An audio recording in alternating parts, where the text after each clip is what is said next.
Mhm.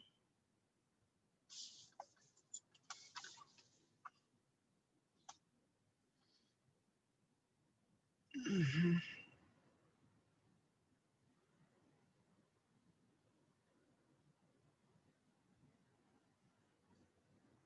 I don't know.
Hi, this is Ryan Germany.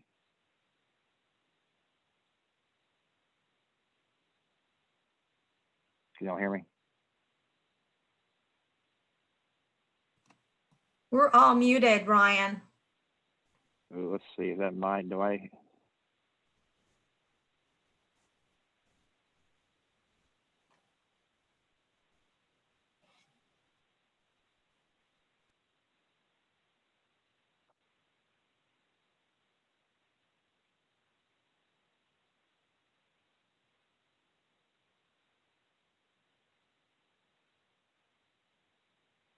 Are y'all muted by choice or muted by Zoom?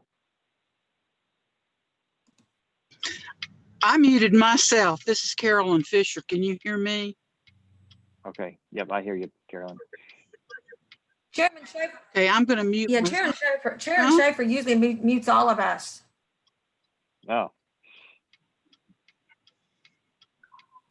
But I'm going to go ahead and mute myself because I'm driving and I probably will be dropped at any minute anyway. So I'm happy Thanksgiving, everybody. happy. Same to you, Thanksgiving. Carolyn. I'm going to mute myself too.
Okay. Oh, I know.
David, how many more folks do you expect?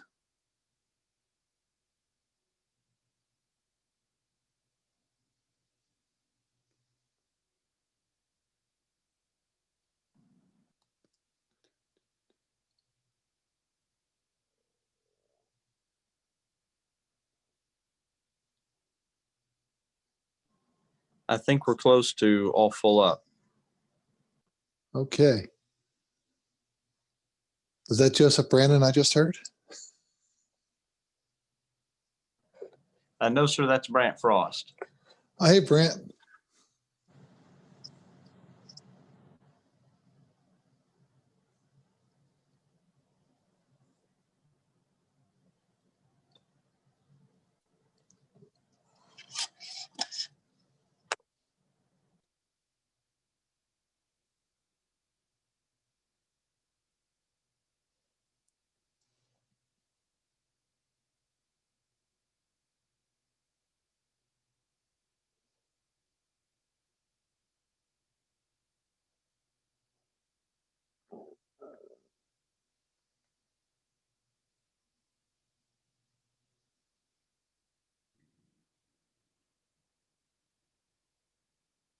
glad to see everybody got the memo to wear their vest for this meeting.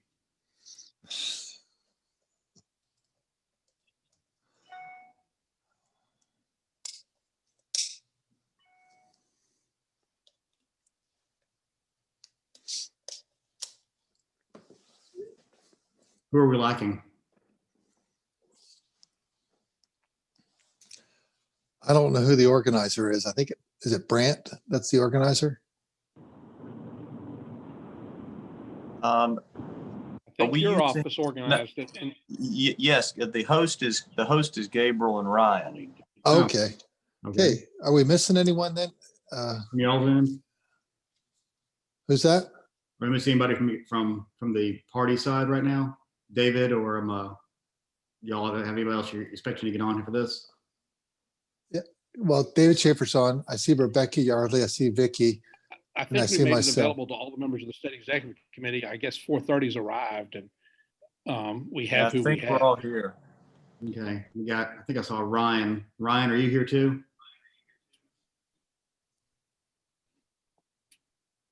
He's muted, but Carolyn is I'm here. Carolyn Hi, Fisher's here. Carolyn. Hey, Brad.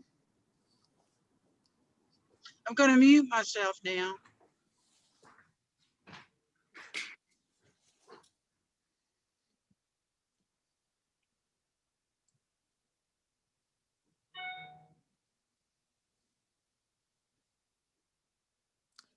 David, did you want to start? Yeah, I'd be happy to start, and I wanted to thank you, Mr. Secretary, for arranging this conference call, which is a follow-up to the letter that the members of the State Executive Committee sent you over the weekend.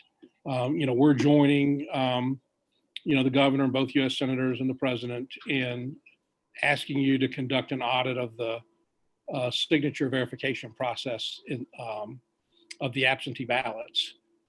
We believe that there are irregularities and that there's evidence of irregularities that would justify your taking this action. I'd start with the fact that, Fulton County is under a consent order for, in the words of Gabe Sterling, the statewide voter, whatever his title is, said in the Atlanta Journal-Constitution last week that they were under a consent order for general bad management of the absentee ballot process. And what I think he was referring to is that the fact that in the lead up to the primary, they were overwhelmed with absentee ballot applications and did not mail out tens of thousands of them, and actually deleted the applications for those absentee ballots and were put under a consent order as a result. If also, as I understand it, purchased, hey, whoever's in their car needs to mute if you can. Yeah, that was temporary, sorry. Okay.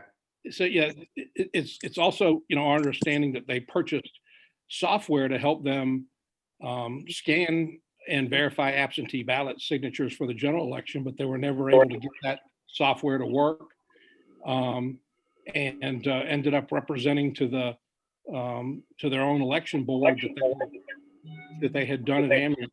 I think if everyone would put themselves on mute except whoever's speaking, and then when I'm done speaking, I'll put myself on mute. But they never used that software. They represented to the Board of Elections that they had done it manually. And 2 members of the Fulton County Board of Elections voted against certifying the returns from the general election, and cited as the reason for their votes their lack of confidence that the verification of the absentee ballots actually took place. And so we believe that there's ample evidence in the public record to justify an audit of the Fulton County process, and we believe that it should be broader than that. I mean, historically, we've only had a couple of 100,000 absentee ballots during a general election. Obviously, because of COVID, that number spiked to $1.3 million. We believe that it overwhelmed the verification process, and that that process was not carried out carefully. And we believe that there's evidence of that in the form of local elections board members expressing public concerns on the record that the absentee ballots were not properly verified and voting against the certification of their own county's returns. And I know that reading, I guess Gabe's public comments yesterday, there's some concern whether or not you have the statutory authority to order this kind of audit. What I would say in response to that is that you don't have the statutory authority to mail out 7 million ballots. You don't have the statutory authority to put We up. did send out Dropbox 7 million ballots, David. We sent out applications. All right. Do you want to let me speak and then correct me when I'm done speaking, or do you want to just keep interrupting me, Gabe? I did it once, sorry. You didn't have the authority to mail out 7 million absentee ballot applications. You didn't have the authority to put up drop boxes for people to put it there. You didn't have any of that authority. You derive that authority because we're facing a COVID pandemic. And I believe that same COVID pandemic has made the absentee ballot process vulnerable to abuse, and that if you've got the authority to mail out 7 million applications, if you've got the authority to throw up these drop boxes, then you've got the authority to make sure that the verification process for this massive influx of ballots is in place. And so I've known Gabe Sterling for 30 years and consider him a friend. I've known Brad Raffensperger for 15 years and consider him a friend. And, but what I'm asking for is not out of friendship. I'm asking, out of my firm conviction that we must make sure that that these elections are conducted in a way that inspires the confidence of the people, that every lawful vote is counted, that every unlawful vote is rejected, and that the counting is done in the open in accordance with law. And I'm just pleading with you, imploring you to take these steps, which we believe that you have the authority to do under the COVID emergency, to make sure that the absentee ballots that have been cast are, have been validly cast. And so that is our plea. I actually wrote a letter to you that I co-signed with Congressman Collins on behalf of the Trump campaign, I guess a week or two ago, over the weekend. After the governor's call that you conduct the audit, the members of the state executive committee actually came together, wanted to hold a press conference over the weekend. We ended up signing the joint letter to you together, and I think I'm articulating their concerns as best as I'm able. But that is our plea with you, and would welcome your responses, Mr. Secretary. This is Ryan Germany. I'm the General Counsel and Secretary of State's office, and I think I might be the best person to answer this. What we investigate are allegations of wrongdoing by counties or anyone, kind of in terms of Georgia election code. So when we have received specific credible allegations that we can investigate, we go do that. And I have asked for not to those on this call, but others who have been calling for the same thing. I say, okay, send me your allegations. Send me, is there evidence of forgeries? There is, send it to me. We want to investigate it. Is there evidence that a county wasn't doing this properly? If there is, send it to me. We want to investigate it.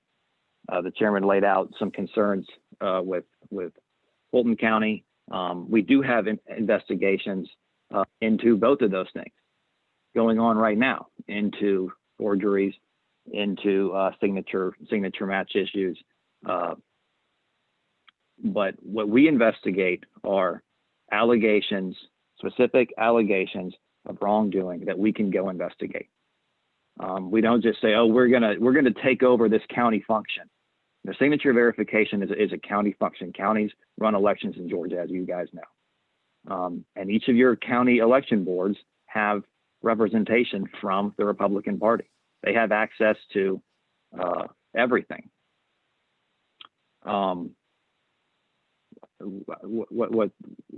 What's that, David? I mean, in theory, maybe, but on election night, the Fulton County Elections Board announced that they were going to stop scanning absentee ballots at the State Farm Arena at 10:30. Our partisan observers went home. The news media went home. The public went home. And then after we were gone, they started up rescanning ballots, a group of 5 people until 1 a.m. I mean, there's what I'm talking about. What I'm talking about is not the partisan observers. It's in each the election supervisor in each county is the county board of elections. That is the person who's in charge of elections in that county. I think Joel raising his hand. He's on, aren't you? Are you on the county board of elections, Joel? Mr. Germany, my name is Joel Nunn. I am a member of the Forsyth County Board of Elections, but I'm going to tell you 159 counties do not have a Republican representative on it or a Democratic representative. There are counties out there that is just a probate judge. So unless Secretary Raffensperger plans to there's a Mr. Germany, I'm handful of asking. counties. So please state. There's a handful state of it counties correct. that are like that. So take out those, those few, but that's not, that's not what I'm talking about. But Every county's. in Fulton County, the Republican representatives on the Board of Elections voted against certifying the election. They do not have confidence that those numbers are accurate, and they don't have confidence that the verification process even took place. Was that And- their reasoning? Yes, I mean, there was a It Zoom was. call It was. in which Mark Wingate publicly laid out his concern that that number one, he didn't know that the software that they had paid for wasn't being used until after the verification had already gone underway, and he didn't believe for a second that they had been that all these hundreds of thousands of ballots had been manually verified. He said that on the record in the Zoom call of their meeting and voted no, as well as the other Republican member of the board voted no on certifying the entire return. And if that in and of itself is not cause for investigation by the Secretary of State's office, then I don't know what is. I think that is worth getting into, seeing their specific concerns. Let me ask something.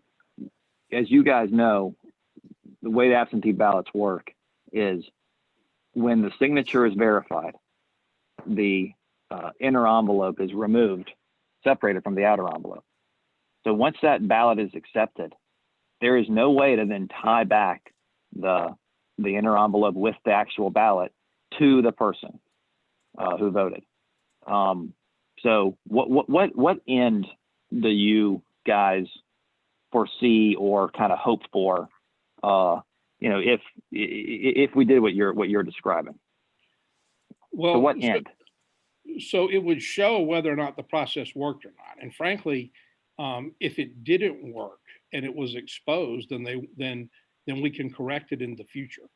I think that's a great point. So if the end is correcting it in the future, I think, and Secretary Raffensperger has always said that signature match is not the best way to verify these ballots.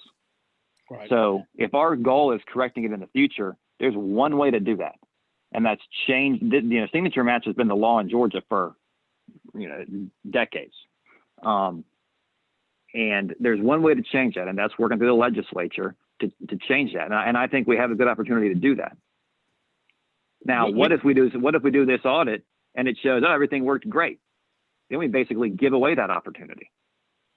We still ought to change it. And we support, I think I speak for everybody in saying that we support having the same level of verification for absentee ballots as in-person voting, particularly if they're going to become such a gigantic chunk of our electorate going forward. But look, we've got an election contest pending. We have most Republican voters in America think that the election was stolen. And we ought to get to the bottom of what happened there. Yes, we can't show which absentee ballot, if we identify that absentee ballots were not properly verified, no, we can't determine who that person voted for. But we ought, but that doesn't mean that we ought not try to determine whether or not absentee ballots were improperly voted. And frankly, if we just let this slide, and we're right that if the two Fulton County board members are right that the verification didn't take place, then the same problems will affect this runoff election, which can't be cured, with the legislative session before the runoff election takes place. I just think that that there is a crisis of confidence in the country with the conduct of elections, and that we're not going to resolve this crisis by pretending that this was an amazing success and that there were no problems. The way that we're going to resolve this crisis is by getting to the bottom of every single allegation. And that is what we are pleading with you to do, and what we believe sincerely there is sufficient evidence for you to act on. Well, David. that's what we want to do too. We do want to get to the bottom of allegations. But we do need specific, credible allegations to go investigate. We've got some in some counties already. I think based on what the Fulton County Elections Board members did, I think we'll have our investigators follow up with them to see what led you to this? What evidence should we be looking at? What should we be investigating? And then we can investigate that. But we need specific, credible allegations that we can then go investigate. And we want to do that. We're doing that. We have hundreds of open cases right now. And that's all we're asking for is specific, credible allegations to go investigate. We have hundreds of investigations and 23 investigators. David, if I Well, may, I mean, yes, certainly, Joseph.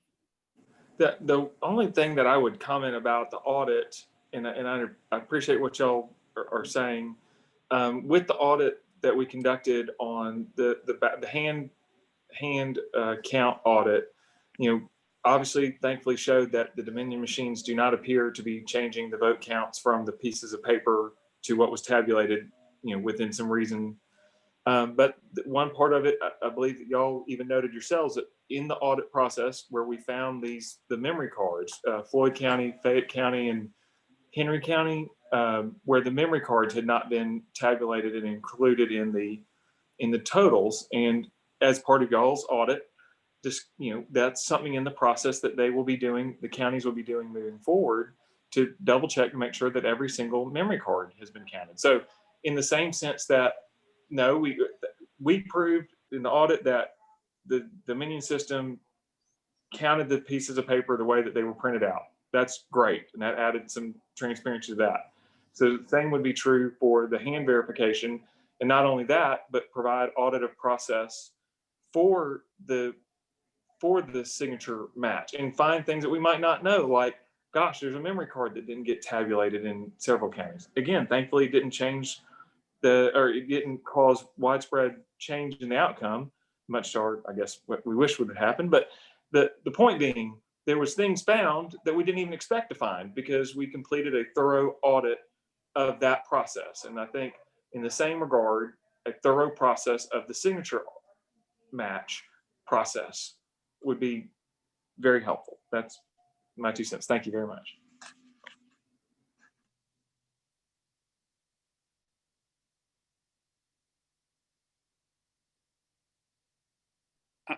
I mean, I guess, Jason, I see you're trying to be recognized. Maybe Yeah. unmute yourself and speak. Yes, Oh. sir. Secretary Ravsberger, Gabe, Ryan, thank you for being on the call tonight. I wanted to bring up a different subject and ask if you have anybody in your office that checks on this. So BJ Van Gundy and I were at Gwinnett County Board of Elections on, all of my days of running together. It was a night before the audit was going to end, whatever that night that was.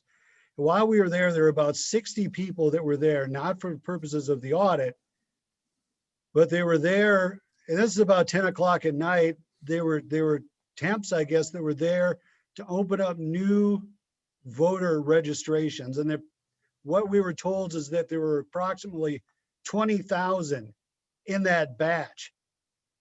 That's a hell of a lot of new voters, and it was a big red flag to me. And I'm wondering if you all have anybody in your office that's checking these with as they come in to see if these folks are actually in Georgia or if they just moved to Georgia, because I'm guessing there's going to be a lot of that going on from these calls from Andrew Yang and others from out of state that are asking people to move to Georgia to vote. Well, that's separate than what we were talking about, but to that point, yesterday the state election board did meet. We had originally were going to propose a state election board rule about residency. And the Attorney General's office felt that we did not have the statutory authority to do that. So we're going to do that as an OEB. But one of the things that we'll be doing is making sure if people move here and they have a driver's license, that'll be one thing. But if they actually come here to register and they don't, then that is registered without, what are the three initials that, we had a call about that this morning. We tried to explain that, but we'll be going through that and be sending every county election official, I guess, an OEB really guidelines so that they're watching that process. And that really is open eyes by outside observers also like yourself to verify and have the ability to challenge any residency requirements, for new voters that you don't believe are permanent residents of Georgia. And Gabe, you were on that call this morning. I don't know if Ryan was, if you want to go ahead and explain exactly what we'll be doing. Ryan has just finished up working. Yeah, on I can. the OEB. He'd be best to speak to this. I can. Okay. I can address that. This is Ryan. We're finishing up an OEB that's going out today. That stands for Official Election Bulletin. That basically tells the counties, here's it's your job to determine qualifications. So when you get an application, you have to look at it and make sure that it's accurate. And if they need additional evidence, the Georgia Elections Code entitles them to get that. They can challenge a voter and set a hearing and subpoena evidence to say, oh, we're not sure you live here, so we're gonna have a hearing. That's in 21-2-228. The other thing that I wanted to flag for each of you on this call, first of all, new voter registrations is public information. So you can get that. Okay, who are the people who are being newly registered? You can get that from your county. Two, or you get that from us. Two, electors, that means voters. A voter in a county can challenge someone's qualifications, and so you guys know your counties better than anybody. So be looking at these and say, hey, this person doesn't live here. I know that, or this person doesn't live here anymore. Be doing the same thing for the absentee ballot applications. That list is public. You guys know at least better, and then you have other people who know this guy doesn't live here anymore. This family doesn't live here anymore. And we're somewhat hamstrung by federal law on how often we can remove people from the rolls. But even if you can't remove someone from the rolls, which you can't right now under federal law, you can still challenge their right to vote. You can challenge whether or not their vote should count. If you move away from Georgia, even if you're still on the rolls, you're not allowed to vote because you've lost one of your qualifications, being a resident. And local boards can make that challenge to their own voters, and any elector in the county can make that challenge. And so that needs to be being done, but it really is. It happens at the local level because that's where the knowledge is. And Ryan, can you talk about the IDR, the structural thing about the paper applications and then the paper request for absentee and what that means? So the existing law is anyone who registers to vote by mail for the first time, and by mail just means if you don't register at DDS or online, and to register online you have to first match your Georgia driver's license number. That's basically considered registering by mail. And if your Georgia driver's license number doesn't match, then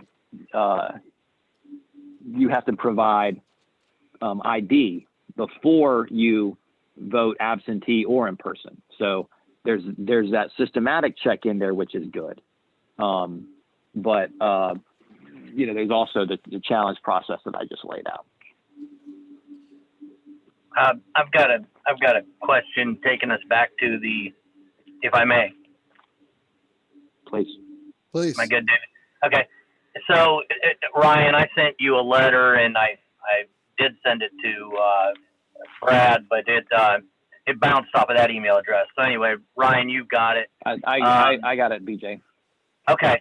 And what my issue is, and it's more of a general thing than just the specifics in that letter, but I pointed out in that letter that the Gwinnett County Elections Office has chosen to flout or ignore the things you laid out in the OEB yesterday.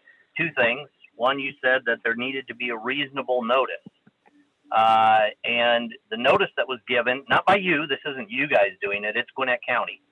But I expect it happens all the time. And if Gwinnett was willing to not follow your directions in the OEB that were really easy for them to follow, then I expect harder ones for them to follow, such as signature verifications, 120,000 of them in Gwinnett, would definitely be ignored, is my concern. And so I want to take this back to the signature verifications and my concern over whether or not Gwinnett County did signature verifications on the 120, because the two things they failed to do just from your OEB yesterday, they ignored the fact that you said reasonable notice, because reasonable notice they gave was somewhere around 7 or 8 last night. They kind of put out notice that they were going to start counting at 9 o'clock in the morning. And I personally don't consider reasonable notice to be after business hours for something that starts at business hours. The elections board itself has a 24-hour rule that says in the event that they call an emergency elections board meeting, they call an emergency meeting, but they give 24 hours notice. This wasn't even an emergency. It's something that Gwinnett County has to have done by midnight next Wednesday. So not so much an emergency, but rather than 24 hours notice, they gave what I consider to be no notice, because after business hours to start something on business hours is 0 hours. The other point in that, though, is not only the reasonable, but it said y'all directed in the letter to post those on their website or another prominent place. Now, when you say another prominent place, I would suggest it would have had to have been something comparable to their website to call it prominent. Maybe a newspaper notification in the legal Oregon, an airplane flying with a banner behind it, I don't know, but something prominent. Gwinnett County did not put it on their website this morning until after 9 a.m. when they started counting, and are posting it on the door of the elections office. And I can see the elections office out my window right now, and there are about 20 sheets of paper on that elections office. There would be nothing prominent about a letter on that window. And the Secretary of State's office put it in the letter 2 times and reiterated it in that letter. And if Gwinnett County will flaunt or flout or ignore requests by y'all that I believe are so easy for them to have complied with, they would most definitely have not complied with your requirements that they review all 120,000 signatures in a good way. So I would suggest, I don't believe there's any confidence in the Gwinnett County Elections Office having done their job on the signatures. Can I add something about, if we're talking about Gwinnett, with all due respect? So with the grant, the HAVA grant, Forsyth went out and bought a letter opening machine that actually Gwinnett, according to the vendor, has 4 of, and Fulton has several of. And the vendor, the day they installed, which was election day, mentioned to me, oh yeah, they use 1 person to open these. So they're not even doing dual control for their ballots being letter opened, apparently, Mr. Secretary. And also, there's too many irregularities of controls. I'm privy to have a copy of your book as a board member, but I don't think all the counties, even though they all attend the conferences that your office coordinates with UGA and all, truly take it seriously, especially some of the larger counties. Just general irregularities this year and 2 years ago go at it. And I honestly feel that we're making our citizens, whether they're Republican or Democrat, less and less trusting of your office. And right now you're carrying our banner and thus making our party not be trusting of your office, or the voters trusting of us. They're quicker to want the other side. And our job as political people, not so much election people, is to reassure them that our party speaks well. And right now, you're our black eye, in my humble opinion, with all due respect, on this. Just in general, I pose a question: why the Secretary of State, you haven't enforced voter registration Code 21-2-216, which does clearly say no one may register to vote that's not a Georgia resident at a college or university. And you have, and I can attest to this because my niece is a student at North Georgia College, voter drives on campus for people that are not residents of here, just saying, hey, send me my ballot here, but I'm registered to vote in Ben Hill County. So I ask, how are you enforcing these things? Yeah, you say you have a few investigators. Well, you're not prepared, in my opinion. And I speak because I see it firsthand, unlike the rest of my peers. I have to walk the fine line of both sides of this coin. Hear, hear. May I say something? This is Ginger Howard. Thank you, Mr. Secretary, for having this call. And I hear, and David and I and so many of everybody on this call, we are all Republicans, and that, you know, we're Americans first, we're Georgians, but we're Republicans. And we feel very strongly, as with the president and Brian and both senators and everybody on this committee, that all we're asking is that we would just do the signature verification. It's important to us. It's important to show the voters of Georgia that we are trying to get to do the right thing. No matter what, we want to do the right thing. And that is something that people are so frustrated. I hear it every day. I get calls, I get texts. My mother's nail technician just called me, so upset. I just feel like we really, really need to be as transparent as we can and do this one thing. And going forward, I know there's a lot of things that we need to do, but we've got to show the voters of our country that we are counting every legal vote and not counting every illegal vote. And right now there's so much distrust, and that's just, I just feel very strongly, and I know that we all do, or we wouldn't be having this call. And we appreciate you. I know it's a difficult time, but it's very serious, and we need to show a united front that we're all Republicans in this. I'm going to jump in after Ginger, my neighbor in Fulton County. I wanted to go back to the Fulton County issue. I represent the 11th district, which includes Fulton County, Buckhead, a little bit of Sandy Springs. And I wanted to specifically talk about it, as the chairman brought up at the beginning of the call. We do think Fulton County is the biggest issue with the absentee ballot verification. I've investigated this quite extensively. I've been at the State Farm Arena and the English Street Tabulation Center, been a couple of my homes away from home lately, and just have some big concerns. And the reason for that, the chairman alluded to it earlier, the Blue Crest software, which was purchased, very expensive purchase by the county, was supposed to be used for signature verification. As Mark Wingate told us, he was surprised to learn it was not used. And the communication back to Commissioner Hausman, when she specifically asked about this, was Rick Barron said that actually doing it by hand would be quicker. There's no way that could be the case. There were 148,700 absentee ballots in Fulton County. There's no way they did that all by hand. There's no way they were able to do that. When asked specifically how that process worked, you know, were there multiple observers? The answer was that was not the case. I did just get a communication right before this meeting that they are trying to implement Blue Crest for the runoff elections, which is very good. But of course, if a ballot is invalidated based on a signature match, then that will have to be appealed to the 3-person panel after that and be reviewed. But what we're concerned about is what just happened in this election, and especially in light of, you know, some additional evidence that we've learned. Everybody on this call is familiar with Susie Voles' affidavit. I've known Susie Voles for years. I've talked to her about this issue quite significantly. I did learn today that Carter Jones and James Calloway from your office, by the way, Carter Jones is fantastic. He has been very helpful, answered many questions, very professional. I know James Calloway is very, very respected.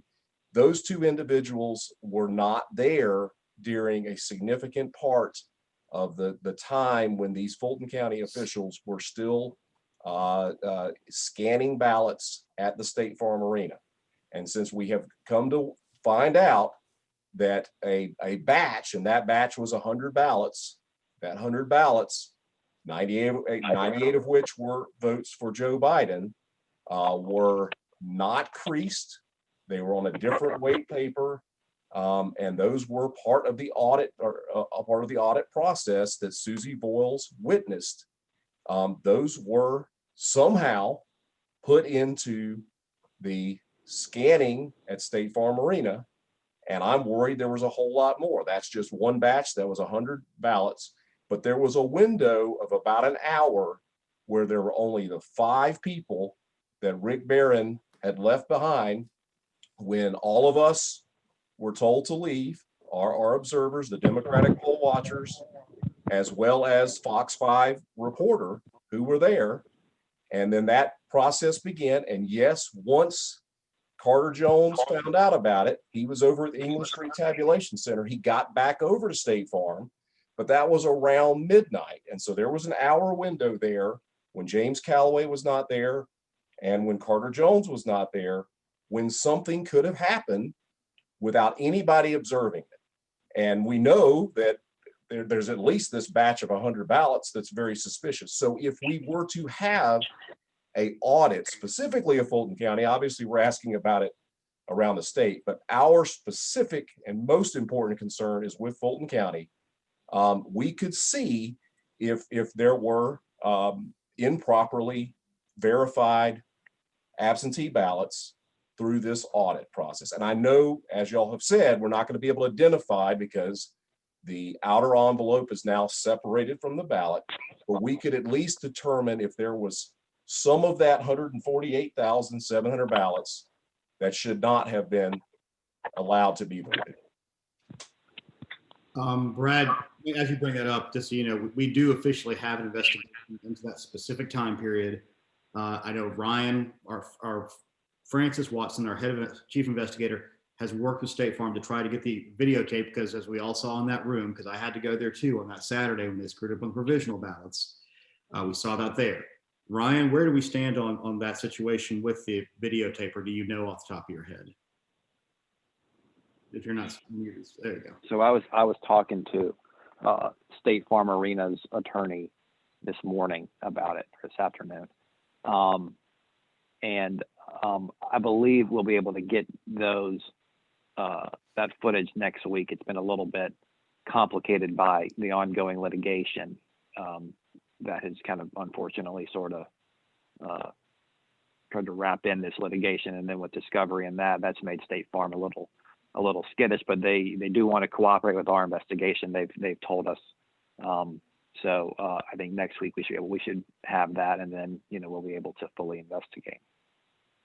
Can I just piggyback on Brad real quick, on Brad Carver, just that not only would an audit of the signatures reveal the situation of signatures not matching, but as Brad mentioned, if you have 140,000 mail-in ballots and you had a very weird situation of only having 125,000 envelopes, that would be very telling all in and of itself. Is just a count of those signature envelopes would tell you the concern that Brian has about the uncreased ballots. And it could be that was part of it, that they also put in an envelope and signed the envelope as part of it so that they would have a matching number. So, but to BJ's point, that's an immediate tell, is if those two numbers are different, the 148,700 and how many outer envelopes. But then at least if we were trying to check signature verifications, we could even catch those forged outer envelope during that process. That would, I think, go a long way to giving a lot of us, and again, this is why our election board members in Fulton County would not certify the elections. I appreciate y'all listening to me. So Brad, this is Ryan. Just to get it straight in my head, is the allegation, or maybe it's not an allegation, but concern that basically county election officials were just filling out ballots? Is that the concern? Well, my concern, I'll tell you what my concern is. My concern is based on all the conversations I've had with witnesses, and I did talk to, well, actually Scott Cole in my office talked to Frances Watkins. She was very helpful talking to Carter. I haven't specifically talked to James Calloway, but yes, I mean, y'all's folks were on it when you learned that something was going on. James was going over there anyway.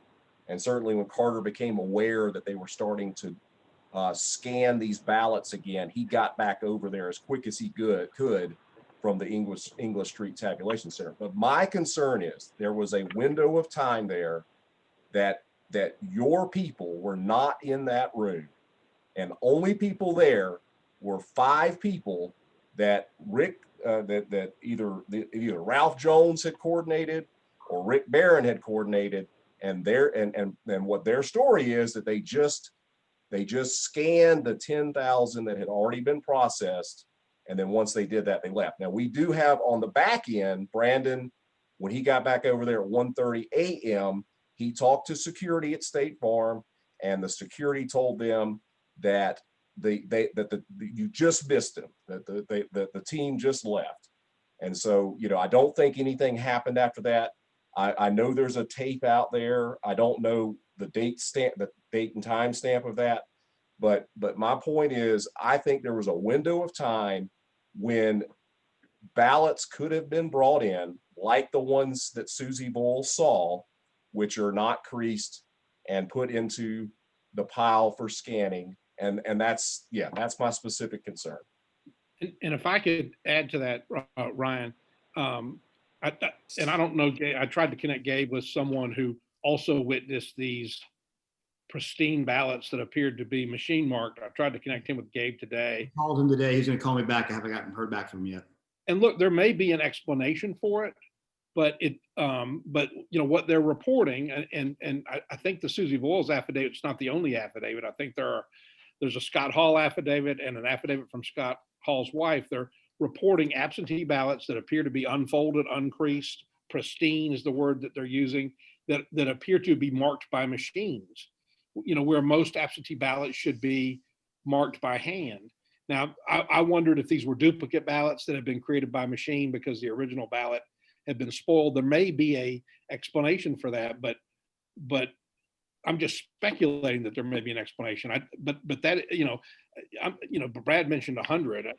Scott Hall told me he thought there were thousands, and so that is something that we ought to absolutely get to the bottom of, and that I'm trying to get information to y'all so that you can understand what our concern is and respond appropriately. Susie's affidavit mentioned the 100 number, and I haven't seen Scott's direct affidavit yet. Like I said, I called him at about 1 o'clock, and he was going to call me back in a couple of hours. So I'll try him back again when we get off this call.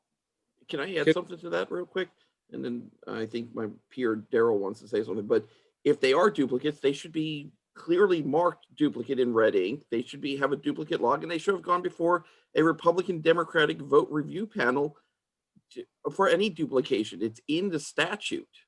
It's not stuff, and if they can't follow these statutes, honestly, I question the validity of every bit of the results of Fulton County, and the Secretary of State should never have certified and should have thrown out the entire results of anything that is in question. And if it means throwing out every absentee ballot, it means unfortunately hurting several of my friends that voted for our side, but did it by ABM because they did not want to go out. Sorry, Daryl, for cutting you off. No problem. Just real quick, Mr. Secretary, thank you for this time. And I know y'all are getting hammered, but part of what's going on, this is going on every day. Today, I was up in Rome. I was going to meet with just some of the field workers, talk to them about their campaign strategy for the runoff, how I could help them out.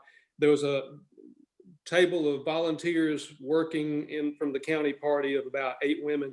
2 hours later, I got out of there because they were asking me questions, and what they were telling me today is what I'm hearing from everybody around who's on the outside, and whether it's right or not, they view this as a giant dumpster fire, a big poop show that is just not good for the reputation and the confidence in this election. And part of that is going back to, they don't trust that the absentee ballots were handled properly. So again, why we got together as executive committee, if we can just have some way of running through and showing that these absentee ballots were handled properly, that the signatures are matched. Personally, I think we should still be doing birthdays. I don't understand why we're not matching birthdays as well. If somebody can't know their birthday, how are they smart enough to vote, in my opinion? But besides all that, one of our guys here in Paulding has developed a software program that will pull up the driver's license signature, eWeb or eNet, whatever it's called, that signature on file, as well as the application file. They can see all three of them together. It's very few pennies per vote, easy to do. But so far, everybody we talked to, no, we don't need that. You may not need it, but something needs to be done because there is no confidence in the general population in this election. And going forward, we've got two runoffs that are very important to the Republican Party. And if our people, which I'm hearing from a lot, not just a few, a lot, that they don't even know if they're going to vote because they have no confidence that it's going to matter. So y'all have got to do something as Secretary of State's office. We're doing our part, trying to do what we can, but we got to work together. We've got to quit pointing the fingers. We got to come up with a unified way of saying, we're going to do this. And I think one of the ways to do it is, like we asked in that letter, is saying, let's look at these envelopes, make sure the signatures match, and then we can move forward with that. Whether if we lost, we lost, but I want to know that I lost legit and legally, as opposed to having it stolen away from us. And that's what everybody else is saying. And that's my feelings as well. Thank you. This is Mr. Kathy Secretary, Latham. I'd like to speak. Sorry. Kathy, Go ahead. Okay. I'd just like, I'm representing the rural counties and down here in the South. I'd just like to say that we've done everything to be transparent. If we've lost, we lost, but then we know it's fair. We've got to restore some confidence in this election, in the system. And if we don't verify these signatures, we've lost the confidence of our voter. And we become a laughing stock. We become another Florida, and God forbid Georgia become a Florida. We have got to put the confidence back into the voter. And if we can say we've done this, we've been as transparent as possible, then we know the voter is going to say, we did our best, we lost, we're not going to lose again.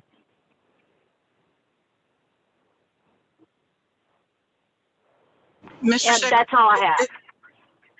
This is Carolyn Fisher. I'm sorry I can't raise my hand. I'm driving. I just would like to piggyback on that and on what just about everybody else has said.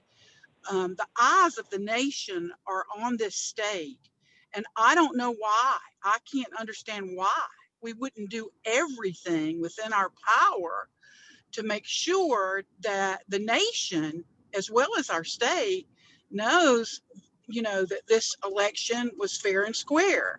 So I'm urging you to do what we ask of you and verify these signatures.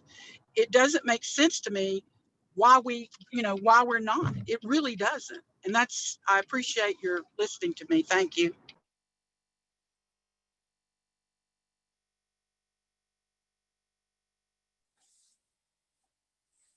Does anyone else this is your opportunity to talk with the secretary. Does anybody else wish to make any comments?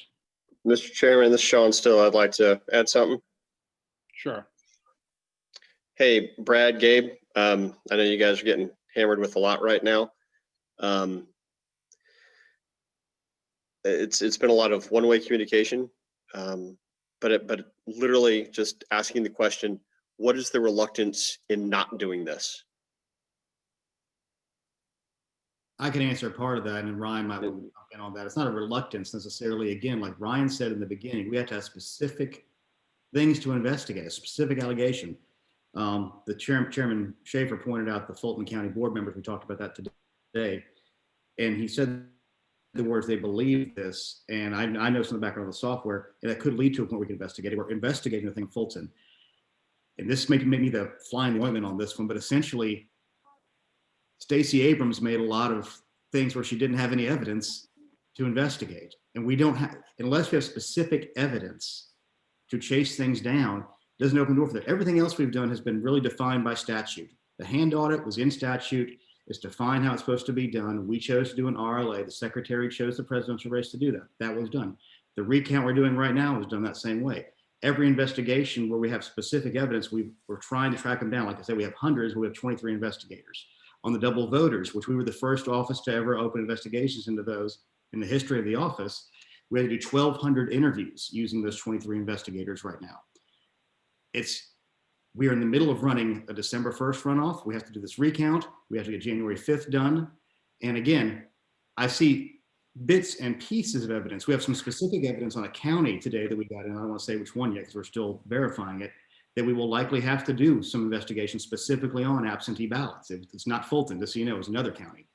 But just randomly going around getting, and again, we in case we already go this route, we've been discussing what will we do, how would we make it work, but then who pays for it? Because we don't control these ballots. At this point, they've been transferred over to the Superior Court judges, Superior Court clerks. They have to deal with all those things now because the election's been certified.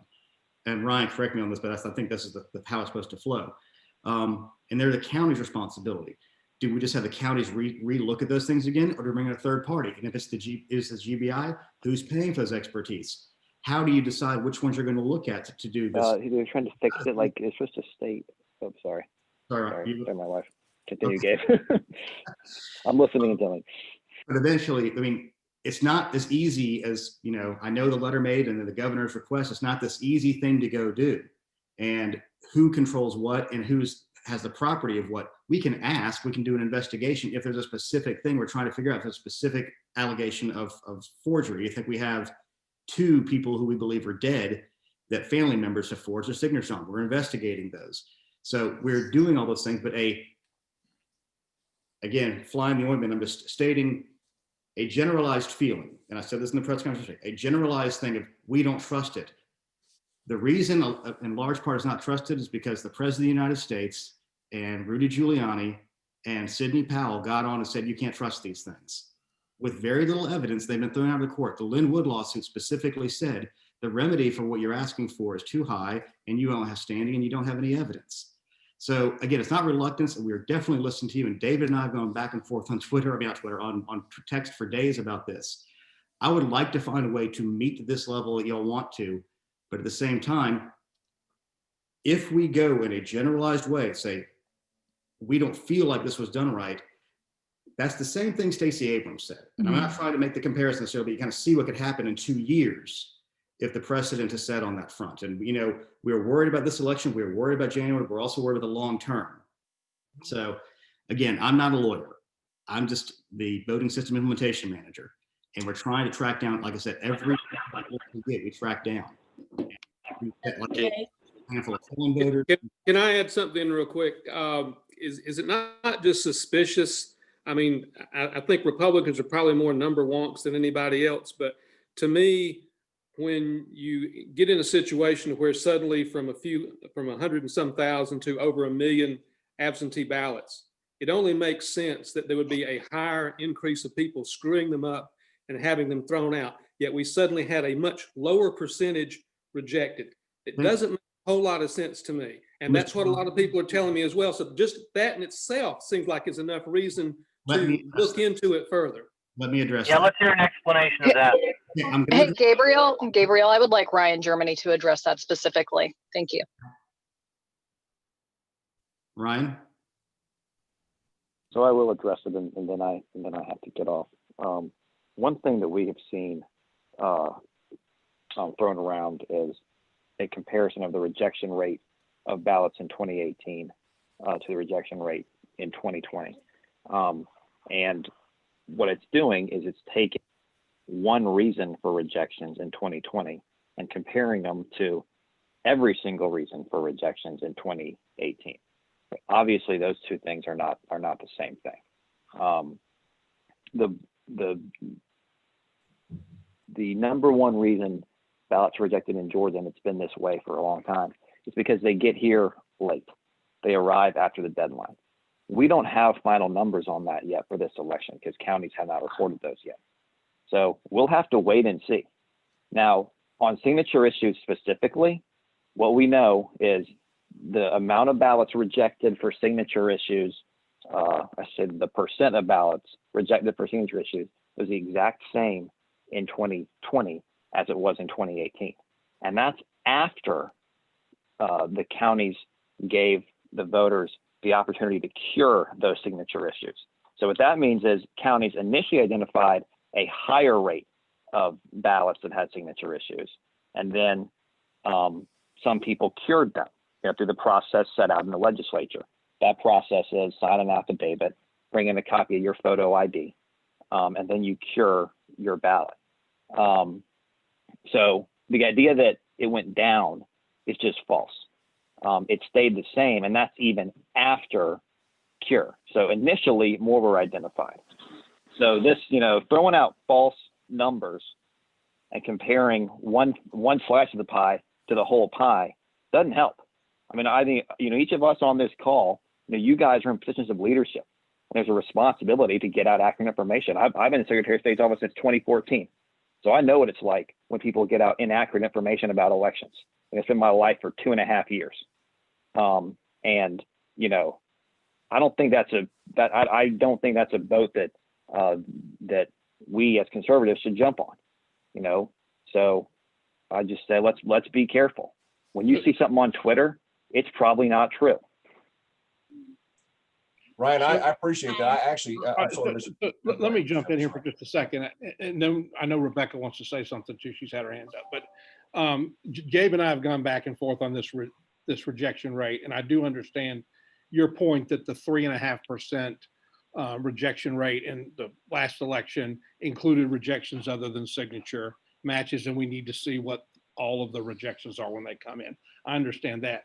But I also understand that I think it's in 2016, I could be wrong, correct me if I'm wrong, that in Fulton County, there were 0 ballots rejected. Or maybe 1, it was 0%. But Mr. I have those exact numbers right here. That's why I was gonna just put this out there, because I think it's all, again, Ryan's right. We need to have the exact numbers. So in Fulton County, 2016 general election, there were 443 ballots rejected for no signature, and there was one mismatch ballot rejected. In 2018, the general election, there were 275 no signature ballots rejected and 7 mismatches in 2018. Now keep in mind, in 2016 and 2018 and 2016, it was about 5% voted by absentee ballot. In Fulton County in 2020, it was 28% voted by absentee ballot. There was 595 rejected for no signature. There was 85 rejected by mismatch. And then interestingly, there was 414 ballots that were dropped in the drop box with no outer or inner envelope. It was just a ballot, a loose ballot dropped in the drop box, and those were rejected as well. Those were the hard numbers from 2016, 18, and 2020 in Fulton County. And so I'll yield to Rebecca Yardley after I make this point, but to me, this just does not pass what I call the Cindy Lou Who standard. In that great Christmas classic, The Grinch That Stole Christmas, there's a scene where Cindy Lou Who comes downstairs and sees the Grinch dressed up as Santa Claus stuffing the tree and the presents up the chimney, and she asks him, "Santa, what are you doing?" And he responds, "I'm taking the tree and the Christmas presents back to the North Pole for repairs." And she nods her head and goes back, takes a cookie and goes back to sleep. The idea that only 1 ballot was mismatched on signature or 7 ballots was mismatched is so ludicrous that Cindy Lou Who wouldn't even believe it. And why y'all are not jumping all over this is something that I've had a very difficult time trying to understand. Having said that, Rebecca, you've been trying to be recognized. Thank you, Mr. Chairman. My question is directed to Secretary of State Raffensperger himself. I know that Gabe is on the call and Jordan is on the call and Ryan is here, and I greatly appreciate the 3 of you being here. But the executive committee of the Georgia Republican Party was led to believe that this would be a conversation with our Secretary of State. And so I'd like to hear directly from him how it is that we, as Republican leadership, as it was pointed out, we are the leaders and we are supposed to bring credible information to individuals. How are we supposed to convince the electorate that going into the January 5th election, that their votes are safe, that their votes are secure, and that their votes are not in question. Because right now, we're not able to do that. Right now, we are all getting from all sides questions asked of us that frankly, we can't answer. And we need to know from our Secretary of State, the one that we helped elect, how it is that we can ensure that January 5th's election is going to be a fair and valid election. Thank you, Rebecca. Well, first off, yesterday we had the State Election Board meeting, and Matt Mashburn is one of our conservative members. He's been a tabulator, observer, probably 20 years. He goes back to Ann Lewis days, and he really spoke for about 12 to 15 minutes about the myths that have been out there. And he also has that in writing. And I'm going to make sure that we get a copy of, that it was spoken into the written record, but into the record, but also get that a copy so you can use that questions and answer. I think that'll be a value. Also, one of my takeaways today is we'll be talking to our General Counsel, Ryan Germany, about making sure that the OEB for signature match requires both a GOP and Democrat observer. Notice that will be given. Now that'll be up to the parties to make sure that there's observers there, but also I think as BJ talked about in Gwinnett, making sure that there's sufficient notice and not just putting it on the door, a piece, something like that. So we need to make sure that that's clear and it's followed, and we want you to bring that to our attention right away. And then any other the questions about really going back and doing the audit, we'll circle back with General Counsel and just really see what does where we can do that within statute. I know there's some questions about do we have authority to do certain things and not, but we want to make sure, just like we wanted to have a residency rule, and we got waived off by the Attorney General that we didn't have the statutory authority to do that. So we're doing that as an OEB. And so we'll circle back and get back to you on that. And we can do another call. I don't know if that works tomorrow, but definitely in the next couple of days, Chairman, we'll get back to you and we'll get that OEB out there. And also the questions and answer, because there was an awful lot of myths out there. It was a lot of questions that Matt Mashburn went through. He did a very thorough job. And he spoke, I think, and answered a lot of the questions that have been out there. And we think that's important, that message gets out there. So you have some tools in your toolbox to answer the questions to your constituents. So with that, I know the time's getting on and we'll circle back with you, Chairman. And Excuse me, 1 second, Secretary Resler, you never answered my question about 21-2-216, and you, as the Secretary of State, and your staff enforcing the voter registration having out-of-state college students register to vote at our state universities, both public and private. And if you're going to circle back, I'll answer that, Joel. This is Ryan Germany. I'd like to hear from Mr. Germany. I'd like to hear the Secretary. Since Excuse me, 2014. Mr. Germany. So we've been fighting this fight since 2014. And with Stacey Abrams about, you're not processing registration at the Secretary of State's office. And guess what? We don't process registrations. Where registrations are processed is at the county level. So when registrations are looked at, publish an OEB telling them not to.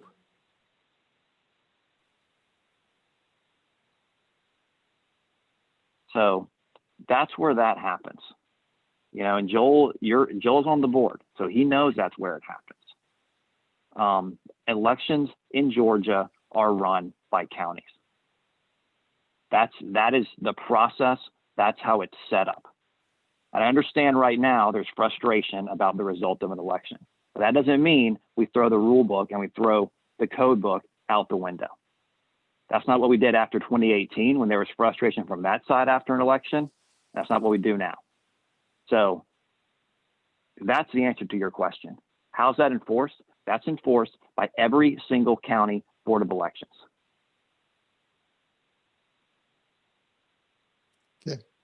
All right, Well, let me thank Secretary Raffensperger and his staff for setting up this call. I would make one plea to you and one comment. The plea would be, I know you can't do anything unless you feel like it is supported by statute. I would argue that the extraordinary measures that you took with regard to absentee ballots because of the COVID pandemic, mailing out the applications, setting up these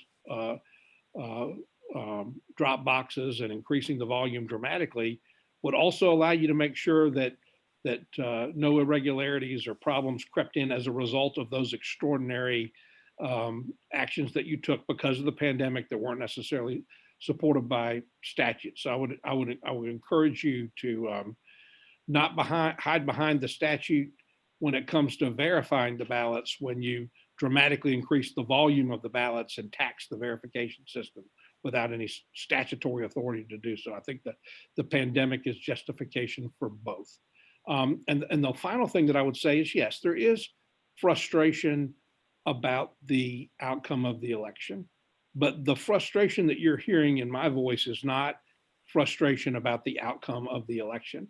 It's frustration about irregularities that we have repeatedly called to your attention that I don't believe have been taken as seriously as they should be, and which I believe that together raise questions that frankly call the outcome of the election into doubt. And I think Ryan Germany made a very good point that I have made repeatedly to Republicans that have expressed concern, and that is that Brad Raffensperger doesn't conduct the elections. The elections are conducted by county election superintendents, and most of them, in my judgment, did a pretty good job. There are a handful of counties where there are problems perennially, I can't pronounce the word, that are problems year after year after year. And those are not Brad Raffensperger's fault. Those are the county's election superintendents in those counties' fault. But Brad, you are our leader. You have been elected by the people of Georgia as the nominee of our party to oversee these elections. And we are begging you, imploring you to use your powers to go after the irregularities that we have identified to you in hundreds of pages of sworn affidavits, and that are apparent from the record of the meeting of the Fulton County Board of Elections, where their own board members are questioning the accuracy of their verification processes and their certification. And so I thank you for taking the time to listen to us, and I plead with you to do the things that we're requesting, not as Republicans, but as citizens of this great state of Georgia. Hey, I just wanted to mention, I just got a text from my elections board member here in Gwinnett, Alice Olenek, and she said her greatest concern about the signature situation, because I asked her a question just a few minutes ago, is that this is her words, we have way more ballots than we have envelopes. I don't think that it was done right. So. Okay.